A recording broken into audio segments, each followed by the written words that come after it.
Sa mundo ng negosyo, marami na ang umuusbong na pakulo. Nandiyan ang mga online live selling at mga transitions marketing. Kaya marami na ang nagsusulputan na business na ang iba-ibang bagsak presyo para makapagpa-impress. Pero Logalogs, sa panahon ngayon, saan nga ba aabot ang piso mo?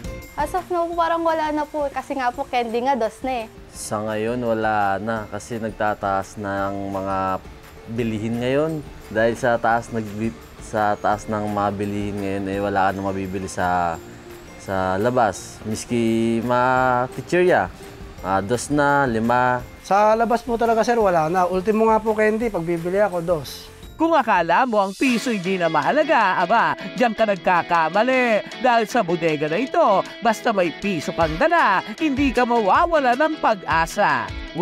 Di nga. Kaya naman amin itong pinuntahan upang malaman kung totoo ba ang chismis at makapag-uwi ng mga goods para kay Mrs. Hello, Galogs! Tuloy po kayo dito sa Pisong Burabagsak Presyo Bodega.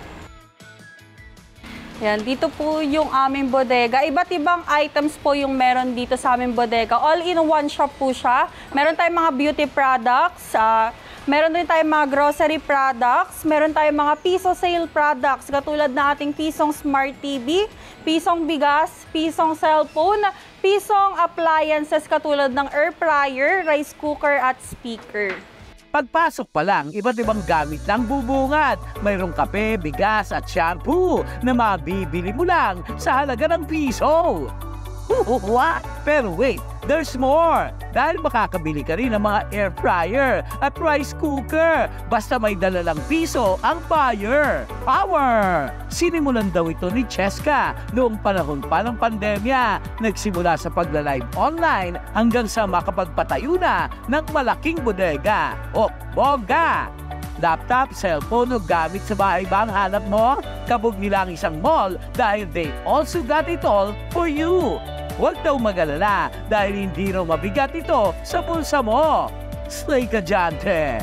Bago raw siya maging business owner, isa raw siyang sales lady na maraming racket. Kahit ano ang binebenta, basta lang makaipon para sa pangarap at pamilya. Nung nag-start po ako hindi pa po sa online, nagtitinda na po ako habang nagtatrabaho.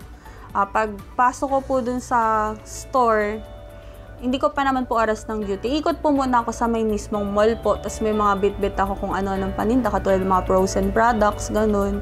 At iba't ibang mga anik-anik.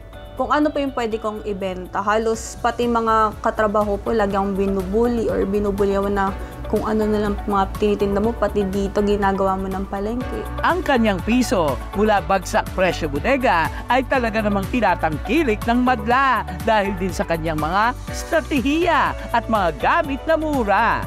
Kaya naman ito'y pinagkakaguluhan hanggang sa masira na ang iba nilang kagamitan. Sige, akot kuya, grab all you can yan. Hindi raw naging madali ang kanilang way. Iba't ibang pagsubok ang kanilang pinagdaanan. Dugot pawis daw ang kanilang inanay upang makarating sa kanilang tagumpay. Kaya naman may payo raw sila sa mga nagbabalak magnegosyo. Para sa mga gusto pong mag-start magnegosyo, mapapayo ko lang po, huwag po silang matakot na subukan. Kasi kung di po nila susubukan, hindi po nila malalaman. Dapat lagi nilang tatandaan na always turn their dreams into reality po talaga.